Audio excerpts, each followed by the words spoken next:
누가복음 18장 35절로 43절까지 저와 여러분이 함께 들어가겠습니다.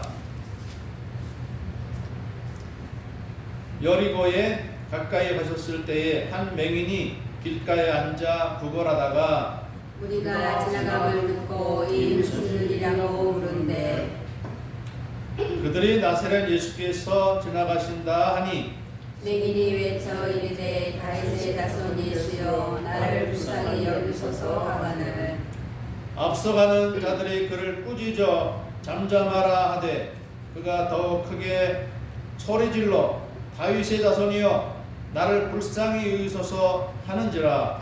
예수께서 물로 서서 명하여 데려오라 하셨더니 그가 가까이 오매 물어 이르시되 내게 무엇을 하여 주기를 원하느냐 이르되 주여 보기를 원하나이다. 예수께서 그에게 이르시되 보아라 내 믿음이 너를 구원하였느니라 하시매 함께 곧 보게 되어 하나님께 영광을 돌리며 예수를 따르니 백성이 다 이를 보고 하나님을 찬양하니라. 오늘 말씀의 제목은 바디메오의 믿음입니다. 바디메오의 믿음. 오늘 본문에 나오는 이 바디메오라는 이 사람이 어떤 사람이냐? 여리고 성에 살고 있는 거지입니다. 그 이름은 바디메오. 바디메오라고 하는 맹인, 오늘 말씀에는 맹인으로 나와 있는데 요즘에는 맹인이라 하지 않고 시각장애인이라 이렇게 말하죠. 시각장애인 이 바디메오가 예수님을 만나서 눈을 뜨게 되는 현대의학으로도 어려운 가능하지 않은 놀라운 일이 이 바디메오라는 사람에게 일어난 겁니다. 예수님 만나지 못했더라면 이 사람은 일평생 거지 생활, 동냥하며 살아가는 그런 생활할 수밖에 없었던 인생인데 예수님을 만나서 그 눈을 뜨게 되었습니다. 인생이 완전히 달라지는 캄캄한 인생을 살아가다가 이제 밝은 세상을 바라보며 살아가는 복된 사람이 되었다는 것입니다. 그러니까 오늘 여러분에게 이 말씀을 전하는 것은 이 복된 사람이 바디메오가 아니라 바로 여러분이 되리라는 것입니다. 우리가 이 말씀을 읽는 우리가 주인공이 되야 됩니다. 우리도 이 바디메오처럼 예수님을 만나서 우리의 간절히 바라는 바 소망이 이루어지고 우리의 답답하게 여겨지는 이런 문제가 해결되어지는 그 모델적인 말씀이 이 말씀에 담겨져 있는 것입니다. 우리가 예수님의 이 삶에 대해서 누가복음에서 처음부터 예수님이 탄생하는 것부터 이제 십자가에 돌아가시고 부활 승천하시는 것까지 다 나오는데 우리가 그 과정의 일부를 지나고 있는 것입니다. 예수님이 이제 마지막 3년째 이 예루살렘으로 가시는 과정에 있습니다. 예수님이 이 요한복음에 의하면 6월절을 3번 맞이하고 그렇게 세 번마다 이 예루살렘 성에 가십니다. 유대인들은 명절이 되면은 특별히 6월절 명절은 아주 큰 명절이기 때문에 의무적으로 20세 이상 된 남자들이라면 의무적으로 예루살렘 성전에 가서 제사를 드려야 됩니다. 그래야 그 사람이 유대인이고 이방인이 아니라고 하는 것을 나타내기 때문에 이때에는 전 이스라엘 백성들이 다 모이는 것입니다. 그런데 예수님이 이제 그 6월절을 바라보면서 갈릴리에서 예루살렘으로 가시는 그 도중에 여리고라는 성이 있어요. 그런데 이 여리고 성은 예수님이 항상 들리는 그런 성은 아니에요. 어떨 때는 지나치기도 하시는데 이날따라 마지막으로 예수님이 예루살렘으로 올라가시는 과정에 이날따라 웬일인지 여리고라는 성을 들린 거예요. 이 고대의 사람들은 이 전쟁의 위협이 있기 때문에 각 마을들마다 다 이렇게 성을 쌓아서 그 안에서 살고, 또 이제 생활은 이제 또 성에서 나와서 밭으로 들로 이렇게 나가서 농사짓고 가축도 기르가는 이러한 일들을 하는 가운데 있습니다. 그때 예수님이 여리고성 가까이 이르렀을 때에 많은 사람들이 예수님을 따랐습니다. 그런데 그 여리고성 입구에서 구걸하던 이 바디메오라는 거지가 있었는데, 오늘날 이 바디메오의 귀에 엄청나게 많은 사람들의 발걸음과 웅성거리는 소리가 들렸어요. 일반적인 날처럼 그렇게 이 사람들의 발걸음이 아니라 하여튼 예기치 않은 많은 사람들의 발걸음 소리에 이 바디메오가 지나가는 사람들에게 물었습니다. 무슨 일이 있습니까? 이렇게 물었더니 뭐라고 주변 사람이 말해줍니까?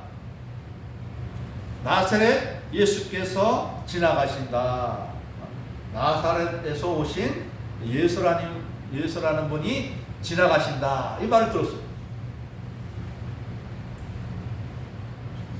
근데 갑자기 그 말을 들은 이 바디메오가 갑자기 큰 소리를 버럭버럭 지릅니다. 뭐라고 소리를 지릅니까? 오늘 38절 말씀에 있죠. 38절 말씀 함께 읽어보겠습니까? 함께 읽어보십시다. 시작. 맹인이 외쳐 이르되 다윗의 자손 예수여 나를 불쌍히 여기소서 하거늘. 이 바디메오가 소리를 지르면서 다윗의 자손 예수여 나를 불쌍히 여기소서 이렇게 말합니다. 근데 우리가 좀 생각해 볼 것이 있어요. 이 맹인이 바디메오가 무슨 일입니까 하니까 나사렛 예수라는 분이 지나간다라는 말을 했는데, 나사렛 예수여 이렇게 하지 않고 다윗의 자손 예수여라고 한 말입니다. 그게 무슨 말입니까? 예수님은 어떤 분이라는 말입니까? 예수님은 하나님이 보내신 메시아, 구원자라는 의미입니다. 그래서 이 바디메오가 다윗의 자손 예수여 이렇게 부른 것은 그냥 부른 것이 아니라, 이 바디메오는 이 예수님이 누구인지 진즉 알고 있었다는 말이에요. 누구로 알고 있어요? 메시아로. 왜냐하면 메시아는 다윗의 자손 중에 나오는데 예수님이 다윗의 자손으로 오신 분이거든요. 그리고 그 다음에 또 하는 말은 나를 어떻게 해달라? 불쌍히 여겨달라. 나를 불쌍히 여겨달라. 불쌍히 여겨달라는 말에는 뭐가 포함되어 있죠? 나를 불쌍히 여겨서 나를 좀 고쳐주세요 하는 이 말이 담긴 것입니다. 예수님에게는 어떠한 질병이든지 고칠 수 있는 능력이 있다고 하는 것을 이렇게 표현된 것입니다. 예수님은 어떠한 질병이 있든지 고쳐줄 수 있는 능력 있는 분이라는 믿음이 이 마음속에 있었기 때문에 다윗의 자손 예수여 나를 불쌍히 여겨주시옵소서. 불쌍히 여겨서 자기를 원하기만 하면 고쳐줄 수가 있는데, 불쌍히 여기지 않고 그냥 지나가면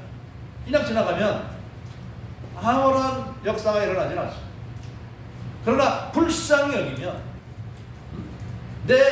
이 바디메오에게 관심을 가져주면, 만나주시면 얼마든지 고쳐줄 수 있다 이 말입니다. 자, 그래서 이 바디메오가 그렇게 소리를 지르는데 주변에서 뭐라 그럽니다. 시끄러워. 좀 조용히 좀 해. 지금 뭐 예수님 희망을 가지고 따라다니는 사람이 뭐 한둘입니까? 지금 이 바디메오와 같은 그런 큰 어려운 일에 봉착해서 예수님을 만나고 싶어하는 사람이 한둘입니까? 막 수백 명, 수천 명이 예수님 따라다닐 때는 다 그만한 이유가 있어서 따라다니지 않겠습니까? 이 사람만 문제 있어요? 아마 말하지 않았지만은 말하지 않은 사람들 중에도 문제 있는 사람, 병든 사람 엄청나게 많을 거예요. 그러니까 따라다니죠. 저도 신앙생활 할 때 한 고등학교쯤 됐죠. 그러니까 한 50년 됐나요? 그 전에 우리 교회에 나오는 이 맹인 성도님이 계신데 제가 이제 못 보니까 부축해 드리고 그랬어요. 집이 어디시냐고. 집까지 바라다 드리고 그랬는데 어느 날 그분이 저에게 서대문에 가면은 무슨 어느 권사님이 안수해 주는 데가 있다는 거예요. 나는 근데 있는지도 몰랐어. 그분이 이제 알려줘서 그 서대문 그 지역에 이제 그분이 다 어떻게 다 정보를 알아가지고 가자는 거라고 그랬거든요. 그래서 그분 모시고 간 적이 있는데 그분이 뭐냐면 유명한 지금 돌아가신 분인데 현신의 권사님이라고 현신의 권사님이 이제 하는 그런 데인데 가보니까 우리 교회보다 한 3배 정도 넓은데 한 500명, 600명 꽉 차가지고 예배를 드리는데 나중에 예배 끝나고 나서 현신의 권사님이 안수해 주는 거죠. 근데 사실 고침받지는 못했는데 하여튼 그래서 이제 고침 받는다라는 그 소문을 듣고 이렇게 찾아간 거예요. 근데 그것처럼 어떻게 보면 이 바디메오도 예수님에 대한 소문을 들은 것입니다. 예수님은 그 어떤 병이든지 다 고쳐줄 수 있다. 문둥병자도 고침받더라. 그런 말을 이 바디메오가 들었을 때에 그 마음에 어떤 마음이 일어났겠습니까? 제가 말했던 시각장애자 그 할아버지처럼 자기가 소망이 있는 곳에 마음을 두고 가고자 하는 그런 마음이 있지 않았겠습니까? 이 바디메오에도 그런 이 정보가 있었고 소원이 있었기 때문에 예수님을 만나고자 했던 거예요. 그래서 그 나사렛 예수가 지나간다는 말을 듣자마자 이 사람이 갑자기 큰 소리를 지르는 겁니다. 사연이 있는 거예요. 그 속에. 근데 이 사람이 한두 번 이렇게 소리쳤으면 주변에 옆에 있는 사람들도 가만히 있었을 거예요. 그런데 한두 번 말하는 게 아니라 계속 큰 소리로 막 기가 막 찢어들듯이 이렇게 막 소리를 지르니까 좀 조용히 좀 해야 막 이런 거예요. 그러니까 이 바디메오가 어떻게 반응합니까? 알았습니다. 미안합니다. 죄송합니다. 여러분 그냥 딱 입 닫았어요? 아닙니다. 어떻게 했습니까? 더욱 큰 소리로 39절에 보니 자 39절에 보니 뭐라고 됐습니까? 앞서가는 자들이 그를 꾸짖어 잠잠하라 하되 그가 더욱 크게 소리질러 다윗의 자손이여 나를 불쌍히 여기소서 하는지라. 더 큰 소리로, 더 큰 소리로. 제가 제 건강을 위해서 수영을 하지 않습니까?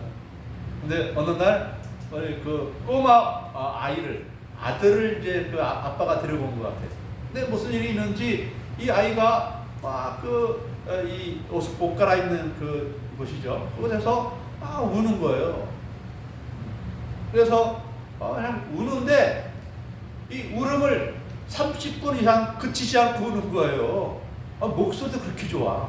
보통 한 10분쯤 울면은 그냥 목이 이제 쉬어가지고 더 이상 못 울잖아요. 아무리 아이들 할지라도. 근데 얘는 목청이 얼마나 좋은지 30분 이상 계속 울어. 똑같은 그냥 큰 목소리로. 더 대단하더라고요. 그러니까 어떻게 옆에서 너 왜 그러니? 응? 좀 조용히 좀 좋겠어.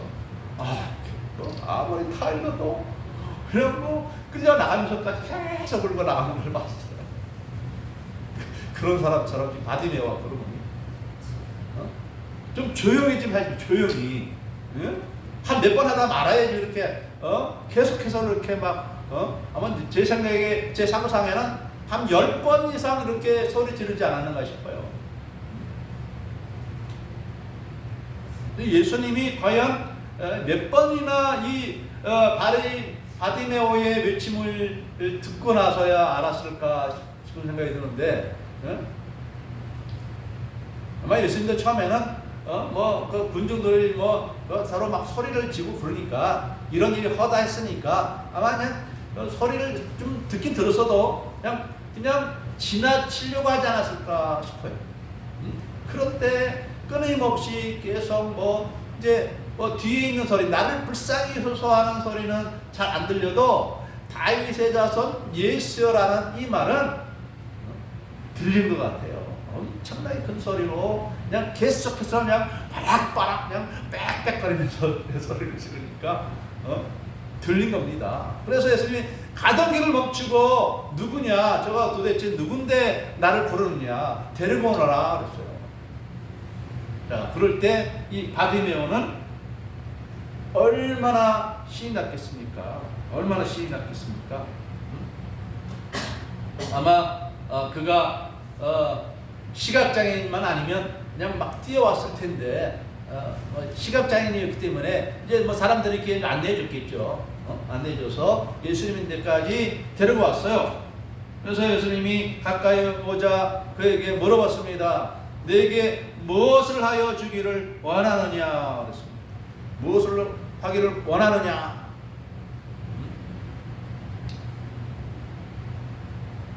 우리 솔로몬이 다윗을 이어서 왕이 됐을 때 이 솔로몬 왕은 감사해서 하나님 앞에 1000번째 제사를 드렸는데 하나님은 그 솔로몬의 제사에 감동이 되었어요. 그날 밤에 1000번의 제사를 드린 후에 이 솔로몬에게 나타나서 물어봤죠. 솔로몬아, 내가 나에게 이렇게 제사를 정성껏 드렸는데 내 소원이 뭐냐? 그랬더니 이 솔로몬이 무엇을 구했죠? 지혜를 주시오. 지혜를 주시오. 이제 이 바디메오가 소리를 빼락빼락 질려서 이제 겨우 예수님 앞에 왔는데 내가 뭐를 원하느냐? 원하는 걸 주겠다는 거죠. 여러분 예수님 만나면 뭘 구하겠습니까? 뭘 원하느냐 할 때 여러분 뭘 구하겠습니까? 가장 중요한 것을 구해야 되겠죠? 가장 중요한 큰 것을 구해야 되겠죠? 이 거지가 앞으로 제가 일평생 거지 생활 하지 않도록 내가 돈을 주십시오 이렇게도 구할 수 있잖아요. 거지 생활 면할 수 있도록 해주십시오 하라고도 말할 수 있는데 이 바디메오는 뭐라고 말합니까? 간단합니다. 주여 오기를 원합니다. 그랬더니 예수님께서 즉각적으로 말씀하십니다. 보라. 보라. 오늘 말씀에 보면은 이게 보라 내 믿음이 너를 구원하였느니라 이렇게 읽으면 안 됩니다. 보라 내 믿음이 너를 구원하였느니라. 이 보라라는 말을 그냥 보라라는 주의를 집중하기 위해서 보라 그런 경우도 있거든요. 보라 주님께서 오십니다. 뭐 이렇게도 할 수 있잖아요. 보라 우리 양성희 기사님께서 오셨습니다. 이렇게 할 수 있어요. 그죠? 보라라는 말을 그렇게 사용할 수 있는데 오늘 말씀의 보라는 그게 아닙니다. 보기를 원합니다. 그러니까 예수님이 그럼 봐라. 자, 예수님이 어느 날 갈릴리 호수 배 타고 가는데 막 풍랑이 일어나요. 예수님이 그때 없었네요. 예수님이 없었고 제자들끼리만 배를 타고 갈릴리 호수를 지나가는데 갑자기 막 그냥 풍랑이 일어나면서 배가 막 움직이고 뭐 비도 쏟아졌는지 안 오는지 모르겠지만 그때에 저편에서 어떤 옷을 입고 하얀 옷을 입은 분이 막 물 위로 걸어오는데 가만히 보니까 예수님 예수님이 걸어오는 거예요. 그리고 베드로가 그걸 보면서 뭐라고 말합니까? 만약에 주님이시라면 저도 걷게 해주세요. 물 위를 걷게 해주세요. 그랬더니 예수님이 뭐라고 했을까요? 걸어라. 그랬더니 베드로가 그가 말한 대로 배에서 발을 물 위로 내려놓으니까 물 위에 그냥 떠다니는 거예요. 그래서 베드로도 걸었지 않습니까? 예수님의 말씀은 곧 그대로 이루어진 말씀입니다. 네. 헛되이 말씀하신 적이 없어요. 아멘. 보라 그랬는데 이 바디메의 눈이 즉시로 눈이 떠진 것입니다. 보게 된 겁니다. 아무튼 예수님이 보라 그러면서 내 믿음이 너를 구원하였느니라 이렇게 말합니다. 눈 떠서 보라. 내 믿음이 너를 구원하였느니라. 이 말은 무슨 말입니까? 눈을 떠서 보는 것은 물론 내가 구원을 받았다는 말씀입니다. 구원을 받았다. 예수님 만난 것밖에 없는 것 같은데 눈 뜨고 싶습니다라고 말하는 것밖에 없는데 예수님은 그 마음의 중심을 보시면서 내 믿음이 너를 구원했다고 말하는 것입니다. 이 바디메오는 믿음을 가지고 예수님이 만난 거예요. 앞에서 말한 것처럼 어떤 믿음을 가지고 만났습니까? 예수님이 어떤 분이라고? 메시아라고 하나님이 보낸 분이고 또 예수님이 마음에 원하시기만 하면 어떤 문제가 해결할 수 있는 능력의 예수님이라는 것을 마음이 믿었던 것입니다. 그 믿었기 때문에 소리를 지르면서 다윗의 자손 예수여 나를 불쌍히 여기소서라고 말했던 것입니다. 이 바디메오가 우리가 순서적으로 볼 때에는 마음에 먼저 예수님을 알고 예수님을 만나고자 하는 소원을 가진 겁니다. 소원. 나도 예수님을 만나봤으면 좋겠다. 예수님 만나면 고침받을 수 있겠는데 하는 이러한 소원. 이때로부터 한 1500년 전, 1400년 정도 될까요? 이 같은 이 여리고성의 과거에 한 기생이 있었어요. 이때는 여호수아와 그 군대가 이 여리고성을 점령하기 위해서 군사를 이끌고 왔을 때예요. 그때에 이 기생의 집에 두 청년이 들어왔는데 그 청년들은 이스라엘 사람들이 보낸 여호수아가 보낸 간첩들이었어요. 성경 정탐꾼이라고 되어 있는데 오늘 우리식으로 말하면 간첩이에요. 여리고성을 정탐하려고 온 간첩이 두 사람이 왔는데 이 기생 라합이 그 청년들을 숨겨줍니다. 왜? 그 성에는 이미 수상한 사람이 오면은 신고하라고 이렇게 신고하는 자에게 포상을 준다고 그게 다 광고되어 있고 만약에 그를 숨겨둔다면 숨겨둔 것이 발각이 되면은 이 사람 처벌을 당할 수 있는 그런 상황인데 이 목숨을 걸고 자기 지붕 위에 데려가서 이 사람들을 아주 은밀한 곳에 숨겨줍니다. 근데 이렇게 해서 결국 나중에 이 여리고성이 이제 여호수아의 군대에 의해서 멸망을 당할 때 이 기생 라합과 그 가족 또 기생 라합의 집에 함께 모여 있던 사람들은 한 사람도 안 죽었어요. 다 살려졌어요. 그리고 나중에 이 기생 라합이 이스라엘 백성들과 함께 살게 되었는데 나중에 이 기생 라합은 뭡니까? 살몬이라는 사람과 결혼해서 보아스를 낳았는데 이 보아스는 나중에 이 다윗의 조상이 됩니다. 그런 이 기생 라합이 있는데 이 기생 라합도 제일 처음에 하나님에 대한 소문을 들은 거예요. 저 이스라엘 백성이 원래 애굽 땅에 살고 있었는데 그들이 애굽의 통치를 벗어나 탈출을 해서 종살이하던 노예살이하던 사람들이 탈출을 해서 홍해 바다를 가르고 지금 가나안 땅으로 오고 있다는 이 말을, 이 소식을 들었을 때에 이 기생 라합은 어떤 생각을 했느냐? 애굽의 군사도 뚫고 나오고 저 넓은 푸른 바다도 갈라서 그리도 나온 이 이스라엘 백성들을 어떻게 이기겠느냐는 것이죠. 항복만이 살 길이다라고 이 기생 라합은 생각을 한 것입니다. 항복만이 살 길인데 우리 성주는, 우리 성의 왕은 항복할 생각을 안 하네.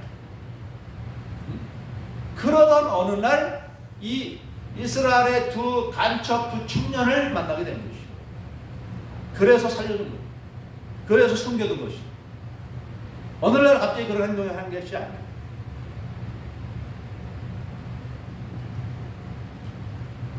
그리고 이 또 바디메오가 다시 돌아가서 이 바디메오가 그 소식을 알고 내가 예수님을 만나고 싶은데 언제 만나나요? 어쩌면 이 바디메오가 기도했을 것 같아요. 응? 우리 예수님 한번 만나게 해주세요. 그래서 내내 안 가던 여리고성을 이때에는 예수님이 들는 겁니다. 우리 그렇게 봐야 됩니다. 우리는 하나님의 섭리를 볼 때 왜 여리고성 또 이 다른 복음서, 다른 이 본문에는 여리고성 예수님 들려간 그런 기록이 없어요. 요 때만 있어요. 그리고 이 바디메오의 특징 중 하나는 뭐냐면 인내의 모습이, 인내. 한두 번, 서너 번, 10번 소리 질렀는데 응답이 없어요. 또 거기에다 주변 사람들이 시끄럽다고 조용히 하라고 그러잖아요. 마음이 약한 사람들은 아이 그래 그만두자, 예수님 못 알아들었는가 보다, 포기할 수 있는데 이 바디메오는 포기하지 않았다는 거예요. 그렇게 예수님 믿고 예수님 통해서 은혜 받는데도 포기하지 않는 집요함이 필요한 것입니다. 많은 사람들이 포기해버려요. 내가 좀 기도하다가 응답이 없으면 하나님 응답 안 해주시는가 보다, 하나님 없는가 보다, 포기해버려요. 포기하면 안 됩니다. 우리의 기도는 언제까지 기도합니까? 응답이 올 때까지, 예수님을 만날 때까지 기도하는 겁니다. 왜? 성경의 하나님은 성경의 하나님으로 끝나면 안 돼요. 내 하나님이 돼요. 내 하나님. 바디메오야 예수님만이 아니고 내 예수님이 돼야 되거든요. 그러면 나도 예수님 만날 수 있다는 얘기예요. 예수님 만나는 그 도구가 무엇입니까? 방법이 무엇입니까? 기도라는 거예요. 기도. 이때는 예수님이 이 땅에 계셨기 때문에 기도라는 게 필요 없어. 소리 지르면 돼요. 그런데 지금은 예수님이 어디 계십니까? 우리가 사도신경에서 뭐라고 배우죠? 주기도문에서 뭐라고 배우죠? 예수님이 어디 계세요? 하나님 우편에 계십니다. 하나님이 우편에 계신 하나님이, 예수님이 우리가 이 땅에서 기도하면은 들을 수 있을까요? 듣지 못할까요? 많은 사람이 들을까?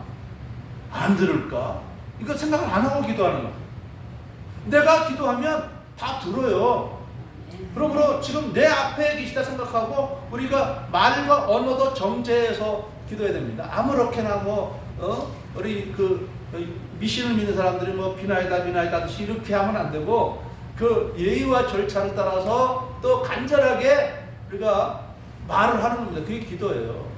하나님은 우리 눈에 보이지 않기 때문에 그래서 우리가 눈을 감고 기도를 하는데 사실 눈 뜨고 해도 괜찮아요. 눈 뜨고 해도 괜찮은데 눈 뜨고 기도하면은 이 주변 사람들이 내가 기도하는지 모르기 때문에 또 자꾸 얘기가 되면은 하나님과는 얘기가 안 되잖아요. 그래서 눈 감고 기도하는 겁니다. 하나님이 우리 인간의 입을 만드시고 귀를 만드셨어요. 하나님도 귀가 있으시고 입이 있으시고 하시고 우리가 이 땅에서 기도하면 들으십니다. 그런데 평소 같으면 이렇게 얌전하게 기도할 수 있어요. 조용하게 살그머니 기도해도 돼요. 평소 같으면. 간절할 때에는 소리를 지르는 거예요. 왜? 하나님 들으세요. 내 기도 좀 들어주세요. 간절해.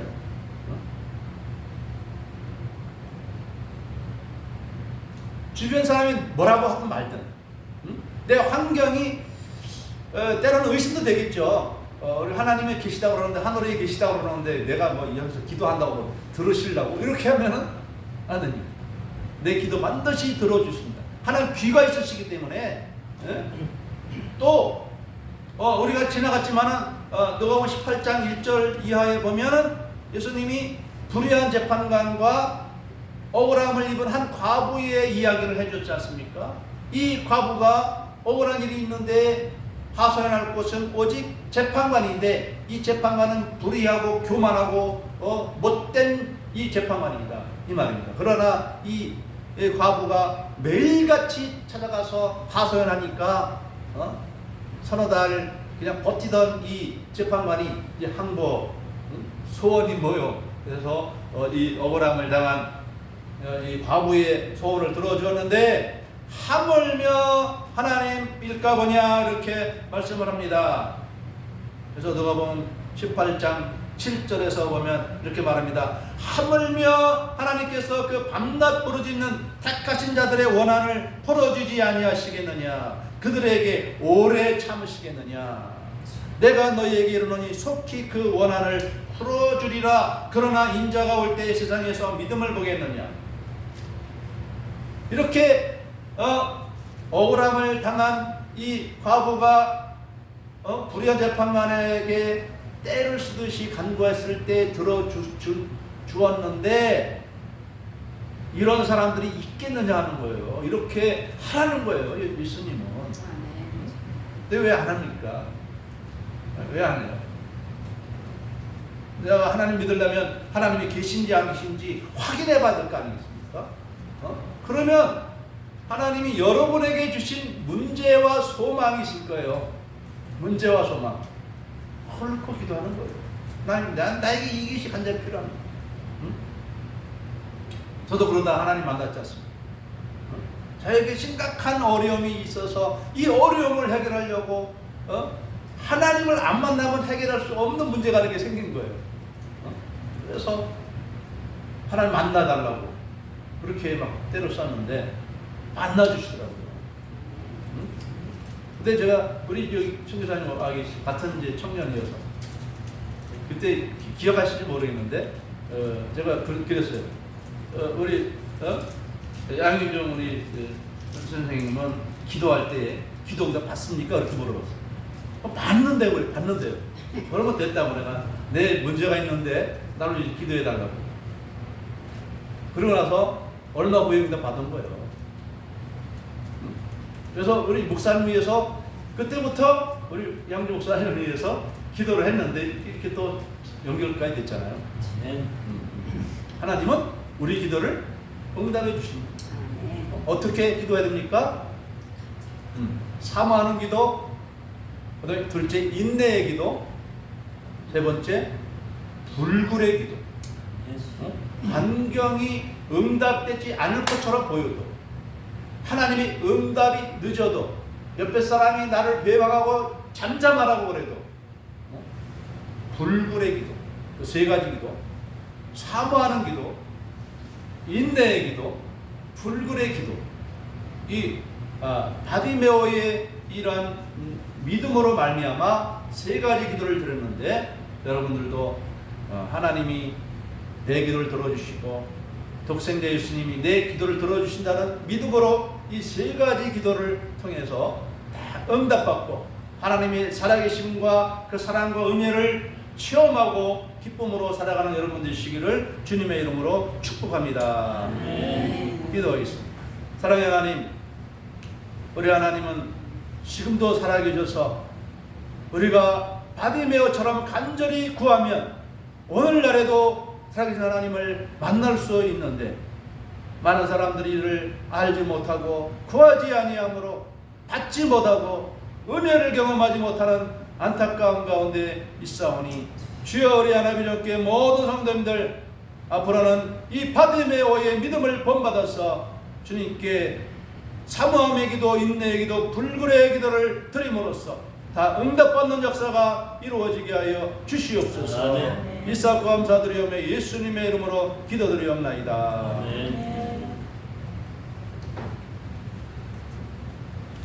380